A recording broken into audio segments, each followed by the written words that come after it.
بسم الله الرحمن الرحيم والصلاة والسلام على أشرف المرسلين إن الحمد لله نحمده ونستعينه ونستغفره ونعوذ بالله من شرور أنفسنا ومن سيئات أعمالنا من يهده الله فهو المهتد ومن يضلل فلن يجد له وليا مرشدا لا إله إلا الله وحده لا شريك له له الملك وله الحمد يحيي ويميت وهو على كل شيء قدير.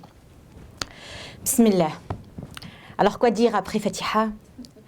Moi je reviens à une fierté que j'ai.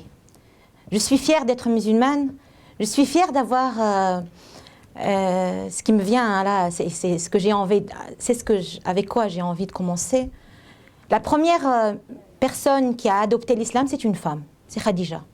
La première martyre en islam, c'est une femme, c'est Soumaïa. La femme qui a joué un rôle des femmes était là depuis l'avènement de l'islam et qui était là dans les pactes d'allégeance qu'on appelle en arabe le bay'a depuis le début de l'islam. Notamment, vous connaissez Bay'at al-Aqaba al-Thaniya ou l'Oula, et Thaniya elle était encore plus déterminante.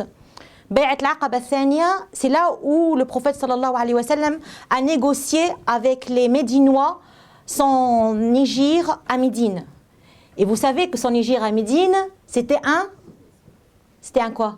C'était un tournant très intéressant et très important dans la vie de l'islam. Parce qu'on est parti de l'individu à la Mecque pour vivre l'État musulman à Médine. C'était un grand changement. Et pendant ce pacte, il y avait des femmes qui étaient là pour négocier ce pacte. Et ce n'est pas un pacte léger, c'était un pacte d'une grande valeur et qui pesait très très lourd. Parce que là, tout le monde s'est engagé à protéger le prophète sallallahu alayhi wa sallam, protéger le message du prophète sallallahu alayhi wa sallam avec leur vie, avec leurs biens, avec tout ce qu'ils possèdent, tout le temps ils doivent consacrer tout le temps, toute la santé, leurs biens pourquoi? Pour protéger et mener à bien, protéger le prophète sallallahu alayhi wa sallam pour qu'il mène à bien son message et protéger le message et lui permettre de s'épanouir. Nous avons notamment parmi les femmes qui étaient là Nasiba bint Ka'b, qu'on appelle Umara, que le prophète sallallahu alayhi wa sallam lui disait à Uhud. À Uhud, c'était la deuxième bataille, vous vous rappelez de Badr, Uhud, ça c'est un petit peu d'histoire très facile et très connue. Et le prophète sallallahu alayhi wa sallam lui a dit, je ne sais pas s'il y a d'autres personnes qui peuvent supporter tout ce que tu supportes. Là où je me tourne, je te trouve. Et elle était là jusqu'à la fin. Jusqu'à la fin de sa vie, elle était dans tous les combats. C'est pas que le combat physique, dans le combat intellectuel, dans les négociations, elle était toujours là. C'est pas la seule. Nous avons plein. Nous avons Asma bint Abu Bakr, vous la connaissez. Asma bint Abu Bakr, elle était un pilier dans les gires. Lumière. Asma bint Abu Bakr, elle était un pilier dans les gires du prophète sallallahu alayhi wa sallam. Asma bint Umays, Al-Shifa elle était quoi Al-Shifa? Elle était ministre de l'économie. Elle était là, c'est elle qui s'occupe et c'est elle qui décide des prix dans le marché. Elle n'était pas cantonnée à rester à la maison, bien que nous respectons la maison et on sait qu'il y a beaucoup de bonnes choses qui peuvent se passer. C'est pour cela que mon rêve à moi ne serait pas que mon mari dise que je suis douce ou que mes enfants que j'étais bien. C'est très bien, bien sûr, il faut le rêver, mais il faut qu'on ait un rêve un peu plus élevé quand même. Il n'y a pas que ça reste un petit peu...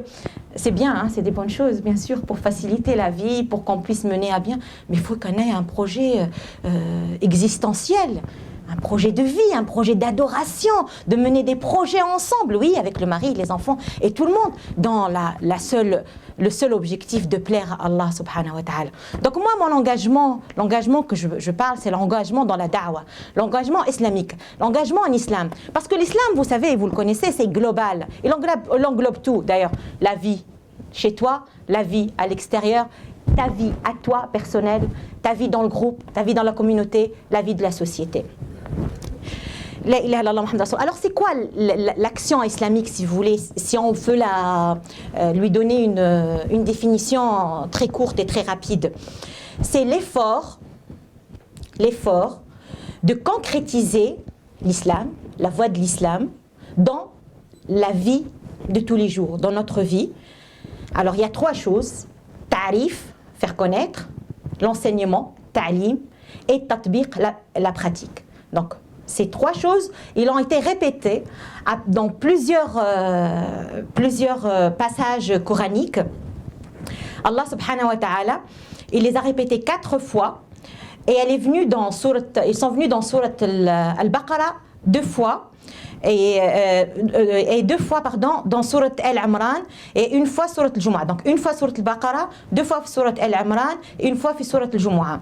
Et Allah subhanahu wa ta'ala il dit وَهُوَ الَّذِي بَعَثَ فِي الْأُمِّيِّينَ رَسُولًا مِّنْهُمْ يَتْلُو عَلَيْهِمْ آيَاتِهِ وَيُزَكِّيهِمْ وَيُعَلِّمُهُمُ الْكِتَابَ وَالْحِكْمَةَ وَإِن كَانُوا مِن قَبْلُ لَفِي ضَلَالٍ مُّبِينٍ. Donc Allah subhanahu wa ta'ala il dit Allah il vous a envoyé des messagers ou un messager parmi eux. Qu'est-ce qu'il fait? Yatlou, il leur lit, il leur récite, il leur donne de ces signes. Wa yuzakkihum, donc là il y a la wa yuzakkihum, c'est il les purifie. Wa yuallimuhum, il leur enseigne le livre et la sagesse, alors qu'auparavant ils étaient dans l'égarement total. Donc là, notre mission sur terre, c'est de faire connaître notre foi, c'est de l'enseigner et c'est de la pratiquer. Donc il y a 3 choses qui sont là. Alors moi, musulmane, femme, quelles sont, en arabe, al-mubarrirat al-shar'iyya, quelles sont les bases sur lesquelles je me base du point de vue shara, du point de vue législation, pour être un acteur dans la société?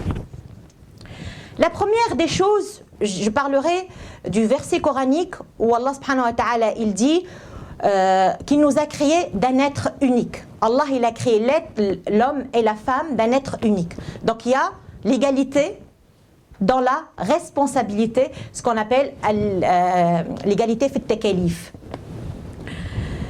Allah subhanahu wa ta'ala il nous a donné tous les deux, hommes et femmes, les mêmes responsabilités. Et même lorsque vous voyez que quelquefois, comme par exemple la prière du vendredi, la femme, elle n'est pas obligée de la faire, mais elle peut la faire, bien entendu. Elle n'est pas obligée de la faire, ce n'est pas pour dire qu'elle est différente, mais c'est pour alléger. Si la femme ne prie pas pendant un certain moment, c'est dans le processus, c'est d'alléger et non pas de différencier. Il n'y a pas de différence, l'homme et la femme sont tous deux responsables, ils sont tous deux responsables, donc ils vont être tous les deux questionnés sur leur œuvre auprès d'Allah subhanahu wa ta'ala. Et Allah subhanahu wa ta'ala, il dit dans un verset coranique qu'il ne... Donc en arabe il dit فَاسْتَجَابَ لَهُمْ رَبُّهُمْ أَنِّي لَا أُضِيعُ عَمَلَ عَامِلٍ مِّنْكُمْ مِنْ ذَكَرٍ أَوْ أُنْثَى بَعْضُكُمْ مِنْ بَعْضٍ.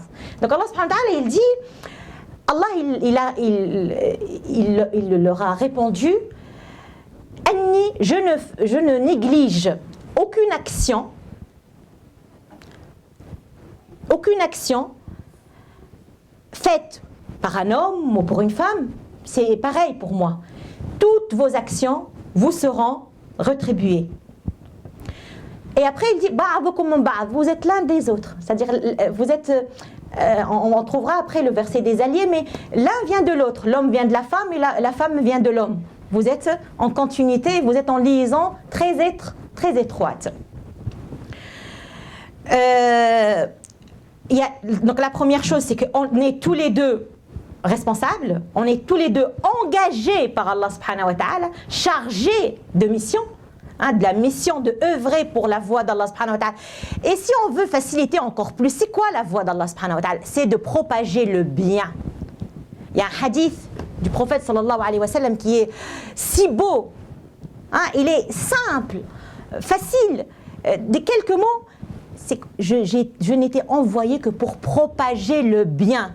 J'ai vu un frère, un grand narrateur, un grand conférencier, il y a quelques années, 2 ans, il a dit, je viens de découvrir ce hadith. Mais c'est sûr qu'il l'a lu plusieurs fois, mais il vient de voir la lumière que ça peut donner, que peut donner ce hadith. Lorsqu'on dit propager le bien, c'est dans toutes les dimensions du bien. Faire régner la justice, c'est le bien. Faire abolir les injustices, c'est le bien. Aider le pauvre, c'est le bien. Aider autrui, c'est le bien. Faire en sorte que la cité soit belle, c'est le bien, et ainsi de suite. Donc le bien, il englobe toutes les actions. Donc nous, on est là, nous sommes chargés de faire le bien et de propager le bien et faire la promotion du bien autour de nous. Et il y a une obligation de s'entraider. At-tanasur wa at-ta'awun. S'entraider et se renforcer mutuellement. Vu qu'Allah subhanahu wa ta'ala, il nous dit wa ta'awanu 'ala al-birri wa at-taqwa. Aidez-vous dans les bonnes œuvres, dans l'accomplissement des bonnes œuvres. Il faut qu'il y ait de l'entraide, parce que toute seule, j'arriverai pas, toute seule, tu n'arriveras pas. On a besoin d'être ensemble, toutes les femmes, tous les hommes, pour qu'on puisse, Inch'Allah, arriver à ce qu'on veut être. Tout à l'heure, notre sœur Fatiha parlait de notre destin. Il faut qu'on décide de notre destin. Notre destin, nous devons le dessiner ensemble et nous devons y œuvrer ensemble pour qu'on puisse arriver. Parce que seul, tu n'arriveras pas. D'ailleurs, le verset coranique qu'on répète maintes fois dans la journée, il parle au pluriel. Je ne dis pas, c'est toi que j'adore, Seigneur, non. Iyaka na'budu. Na, c'est le jama, c'est le na du groupe, du pluriel. On parle au pluriel, c'est toi que nous adorons, Seigneur. Hein? Nous adorons Allah subhanahu wa ta'ala. Je ne dis pas Iyaka na'budu. Hein, le connaissez tous, hein, sur le Fatiha. Iyaka na'budu. Donc on est dans le collectif, dans le groupe. Et d'où l'importance du groupe en islam. Donc là, juste pour dire qu'il y a une obligation de l'entraide. Et Allah subhanahu wa ta'ala, il y a la troisième chose, c'est le caractère obligatoire, le caractère impératif de la da'wah. Puisque Allah subhanahu wa ta'ala, il nous dit, les croyants et les croyantes sont les alliés les uns des autres. Ba'dhum awliya ou ba'd. Qu'est-ce qu'ils font? يأمرون بالمعروف وينهون عن المنكر. Ils ordonnent le bien et ils déconseillent le mal. Et ils effectuent les prières et ils font la zakat et ils obéissent à Allah subhanahu wa ta'ala et son prophète. Ceux-là auront la miséricorde d'Allah subhanahu wa ta'ala. Allah est capable de tout faire. Donc là, qu'est-ce qu'on voit? Il y a une autre chose, regardez les sœurs. Dans l'ordre de ce verset, Allah subhanahu wa ta'ala, il a mis donc les croyants et les croyantes. Là, on est parti. Tous les deux sont des alliés. Donc ils avancent ensemble. Tous les deux ont la même responsabilité de quoi? Il commence, Allah subhanahu wa ta'ala, par Ya'muruna bil ma'ruf wa yanhauna 'anil munkar. Pourquoi Allah, il a mis avant la prière, et nous connaissons l'importance de la prière. Il a mis avant la zakat, et nous connaissons l'importance de la zakat. Il a mis avant ils obéissent, alors que ça englobe tout, hein, pour lui donner une valeur. Pour dire, attention, ça a une grande importance. Le fait de propager le bien, de faire le bien, d'appeler les gens au bien, d'appeler soi au bien, on parlera tout à l'heure, c'est une chose d'une grande importance et elle est déterminante. Parce que je peux me renfermer sur moi-même et essayer de faire le bien toute seule, mais malheureusement, je manquerai à ma responsabilité qu'Allah me donne. Et en même temps, la société, elle va aller si chacun d'entre nous, il va se renfermer sur lui, la société va aller dans la débauche et on sera touché. Et vous savez que le jour dernier, s'il arrive, ou un jour, s'il arrive un malheur pour une communauté, pour une société, un malheur, un châtiment qui vient de Dieu, parce qu'ils sont dans la désobéissance. Dieu, vous savez qu'il dit que les anges peuvent lui dire, il y a telle qui est une adoratrice, il y a telle qui fait le bien. Allah, il dit, commence par elle, parce qu'elle a failli à son devoir.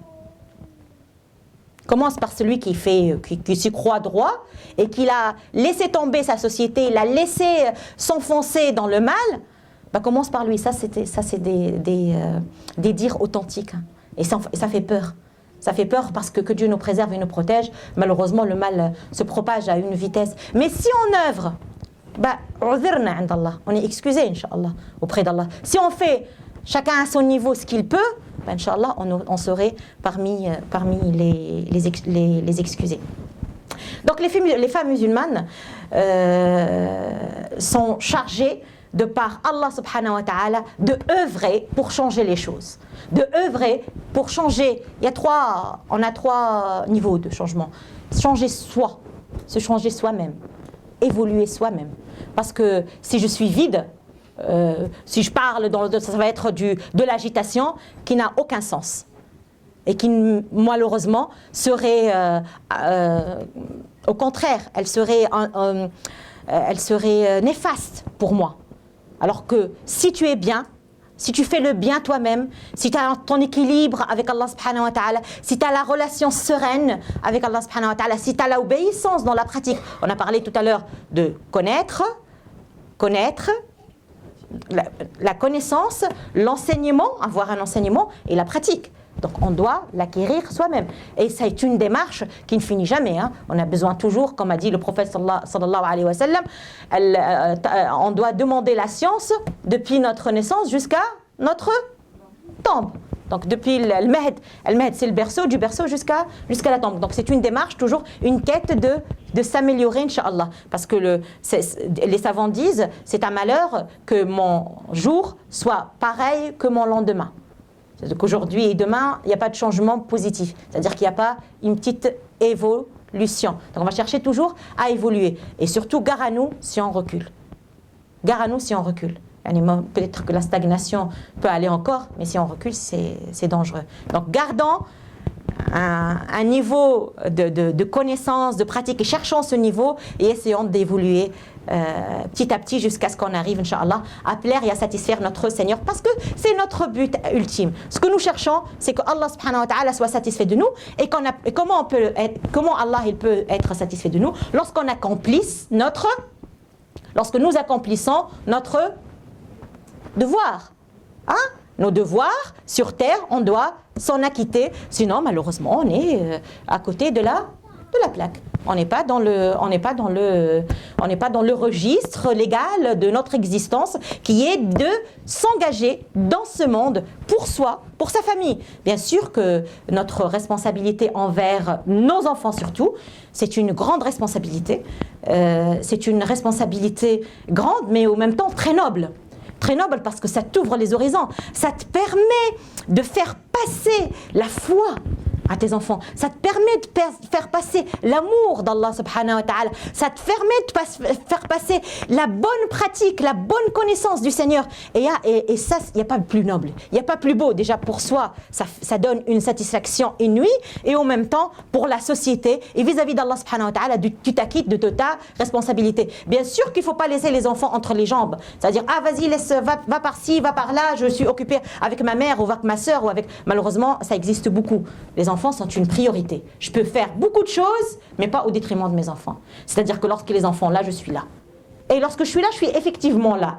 Là, c'est-à-dire que tu donnes de toi-même, tu leur passes. Je peux exister, je peux être avec eux, mais ne pas être avec eux. Je peux être avec eux, mais il n'y a rien de positif qui passe. Non, je dois être organisée. Et il y a de l'entraide dans ça aussi. Nous devons nous entraider pour pouvoir faire de notre mieux pour réussir avec l'aide d'Allah subhanahu wa ta'ala et les invocations.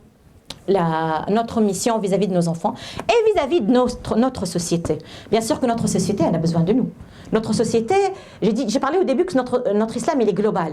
Et il te demande à être efficace avec ta société, avec les gens qui t'entourent, avec le voisinage, et un peu plus. Et le cercle s'élargit de plus en plus. Donc nous avons une mission à faire. Donc la femme musulmane d'aujourd'hui, la femme musulmane en France aujourd'hui, elle n'a pas... On peut pas être silencieuse, on peut pas être soumise à n'importe quoi. Elle doit avoir, et elle a son mot à dire, nous avons notre mot à dire, et nous avons des devoirs d'action. Donc, j'insiste sur la notion que l'être humain a pour mission de contribuer au développement de l'humanité. Nous avons une mission et Allah subhanahu wa ta'ala, lorsqu'il nous a donné la mission l'istikhlaf, malheureusement la traduction de l'istikhlaf jusqu'alors n'est pas bonne.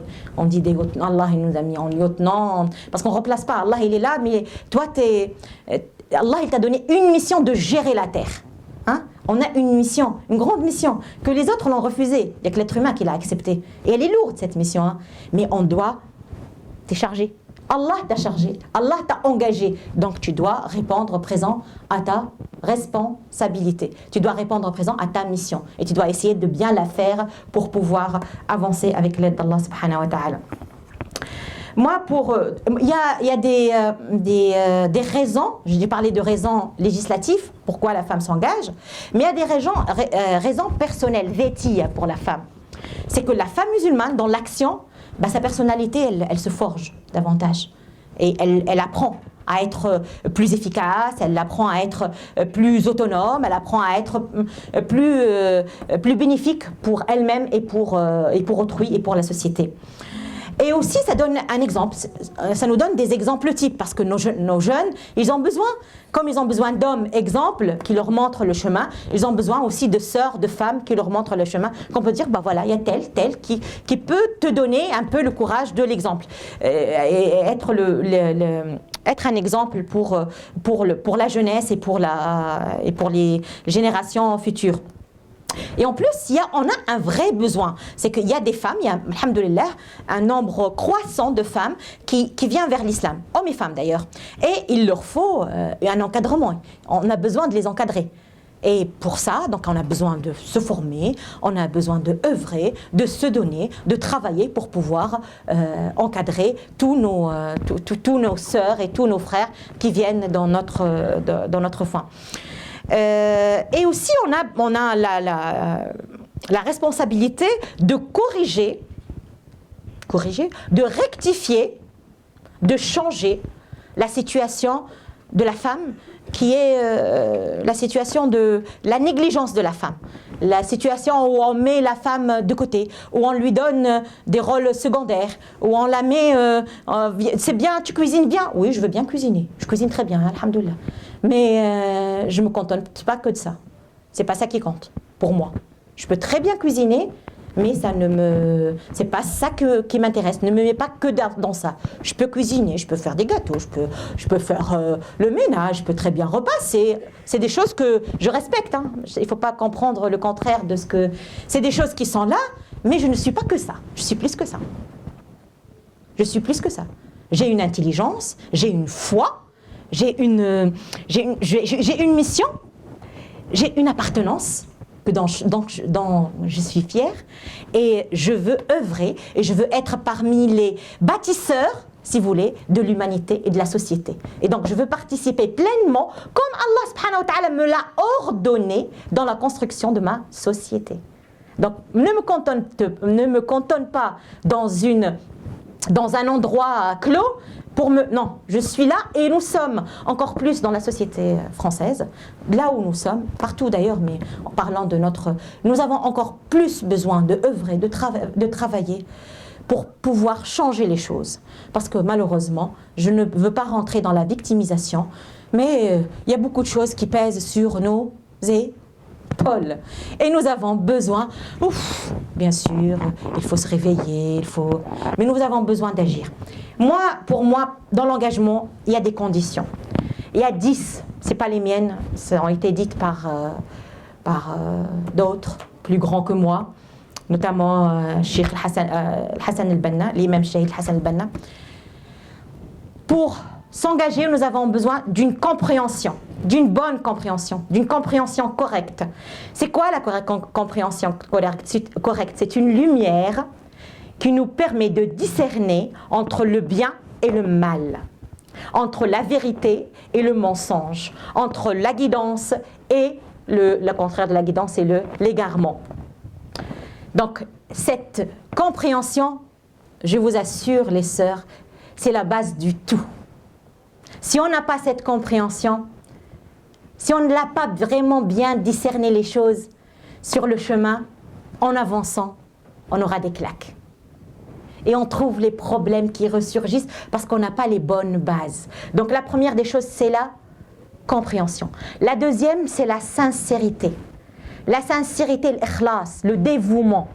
Parce que lorsque tu fais quelque chose pour ton Seigneur, uniquement pour lui plaire, uniquement pour lui, comme Allah subhanahu wa ta'ala, il dit dans un si beau verset, قُلْ إِنَّ صَلَاتِي وَنُسُكِي وَمَحْيَايَ وَمَمَاتِي لِلَّهِ رَبِّ الْعَالَمِينَ بِذَلِكَ أُمِرْتُ أَنَا وَالْمُسْلِمِينَ. Dis que mon office, voilà mes offices, voilà ma prière, si vous voulez plus simple, وَنُسُكِي, et mes sacrifices, وَمَحْيَايَ وَمَمَاتِي, et ma vie, toute ma vie, et même ma mort, est dévouée pour Allah subhanahu wa ta'ala. Comme Allah me l'a ordonné. Si on arrive à vivre ça réellement, si on arrive à réellement tout ce que tu fais depuis le matin lorsque tu te lèves jusqu'à ce que tu t'endors, et même pendant ton sommeil, ça sera compté comme tel. tu le fais pour plaire à Allah subhanahu wa ta'ala. Bien sûr qu'il ne faut pas faire les choses aveuglement. Nous avons besoin de connaissances, nous avons besoin de science. Parce que sans science, excusez-moi, on va faire de travers. Je dis plusieurs fois avec les sœurs, la science, elle te permet d'être droite. C'est pour droite et faire les choses correctement. Et d'ailleurs, Ibn al-Qayyim, il dit, pour que l'acte soit agréé, accepté par Allah subhanahu wa ta'ala, il faut qu'il réponde à 2 conditions. La première des choses, c'est qu'il soit sincèrement dévoué à Allah subhanahu wa ta'ala. Et la deuxième chose, c'est as-sawab. As-sawab, c'est-à-dire être correct. Alors les savants lui ont dit, mais qu'est-ce que ça veut dire? Ceux qui étaient autour de lui, qu'est-ce que ça veut dire correct? Il a dit, selon la sunna de Muhammad sallallahu alayhi wa sallam, c'est-à-dire selon les enseignements de notre prophète. Je ne peux pas dire maintenant, malheureusement, le Ramadan, il va venir au mois de juillet. Au mois de juillet, tout le monde se rend en vacances. Au mois de juillet, Tarawih va commencer à pratiquement minuit ou passé. On ne peut pas récolter de l'argent pour la mosquée. Là, on va décaler. On va mettre Ramadan pendant le mois de janvier, voilà, février, ou avril, à la rigueur, c'est bien. On est encore là. Est-ce qu'on peut faire ça? Bien sûr que non. Pour montrer l'importance de la science, je vais faire les ablutions, mais j'ai mes chaussettes et je vais passer au-dessus. Je vais passer de l'eau au-dessus. Je vais me dire, bah non, hey, là, c'est pas normal que tu passes au-dessus. Il faut passer en dessous parce que tu marches par en dessous. Est-ce que je peux... Non, si je fais ça, j'ai un manque de science. La science, c'est comme Allah subhanahu wa ta'ala et son prophète. On doit adorer Allah subhanahu wa ta'ala comme Allah nous l'a enseigné et comme son prophète Muhammad sallallahu alayhi wa sallam l'a enseigné. Donc on a besoin de sincérité, on a besoin de science. On a besoin d'action. Donc le fruit de l'ilm, de la connaissance, du savoir et de la sincérité, c'est quoi? C'est l'action. L'action, c'est le fruit de la science et de la sincérité.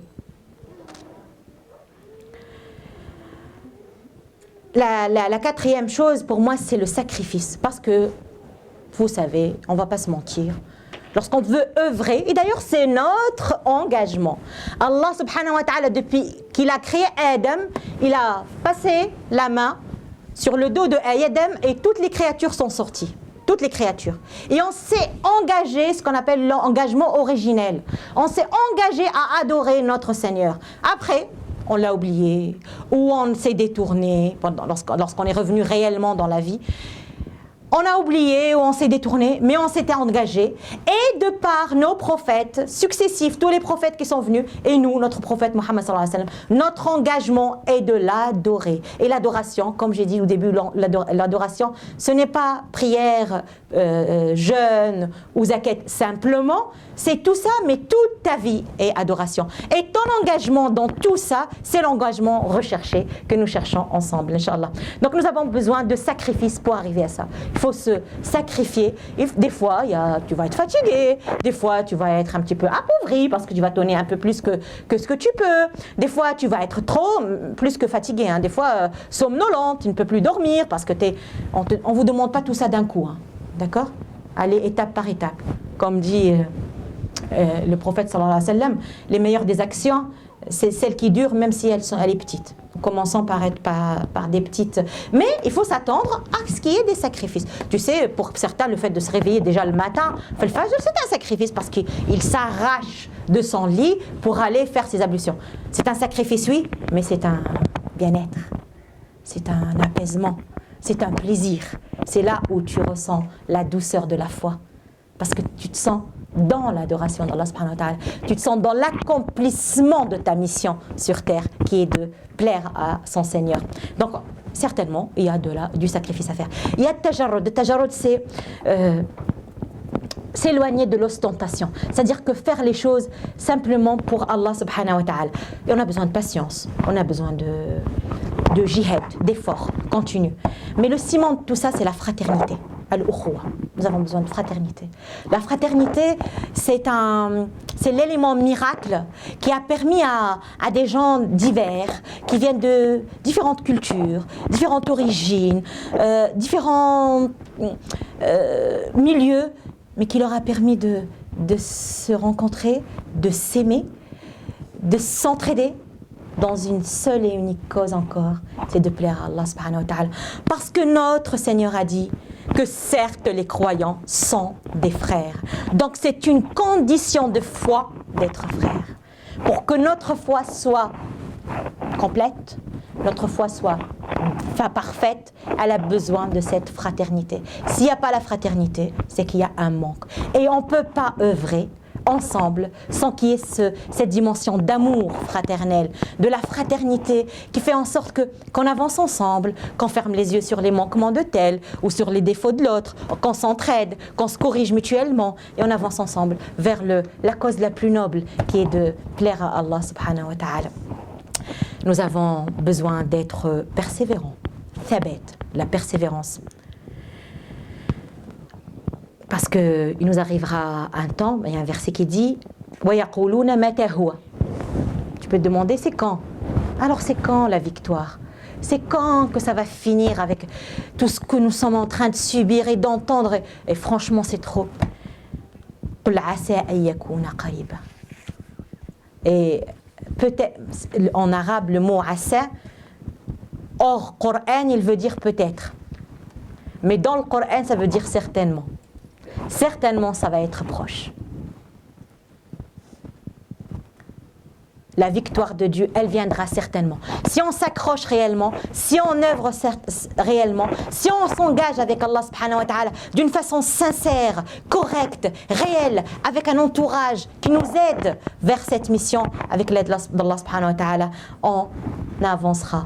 Et avoir l'obéissance à Allah subhanahu wa ta'ala et entre nous aussi, à nos leaders, à nos guides, à ceux qu'on a élus pour qu'on puisse avancer entre nous et avoir confiance en Allah subhanahu wa ta'ala. Confiance entre nous, mais surtout confiance en Allah subhanahu wa ta'ala que certainement la victoire viendra. Donc nous allons, avec l'aide d'Allah subhanahu wa ta'ala, s'engager parce qu'on n'a pas le choix. Vous n'avez pas le choix de ne pas s'engager. Vous êtes obligés de s'engager. C'est notre mission sur terre. S'engager avec soi, pour s'améliorer, pour évoluer, pour avoir une meilleure relation avec son Seigneur, une meilleure relation avec son prophète, une meilleure relation avec tous ceux qui nous entourent. On va s'engager avec notre famille pour les aider à avancer, pour leur inculquer les bonnes mœurs, leur inculquer les bonnes pratiques, leur inculquer la bonne foi, leur inculquer le bien. On va s'engager avec tout notre entourage pour propager le bien. Le bien, ça veut dire, j'ai parlé tout à l'heure de justice, donc se défendre, c'est inculquer le bien. Et donc l'engagement, il est multiple, comme l'a dit Fatiha, mais pour moi, il verse dans le même entonnoir, pas entonnoir, dans le même fleuve, on va dire, c'est mieux. Il verse dans le même versant, parce que il vient de la même source, qui est l'engagement dicté par Allah subhanahu wa ta'ala. Il va dans une même destination qui est plaire à Allah subhanahu wa ta'ala. Donc avec l'aide d'Allah subhanahu wa ta'ala, on s'engage ensemble pour être meilleur et pour avoir un environnement meilleur et pour plaire à notre Seigneur bi'iznihi wa ta'ala.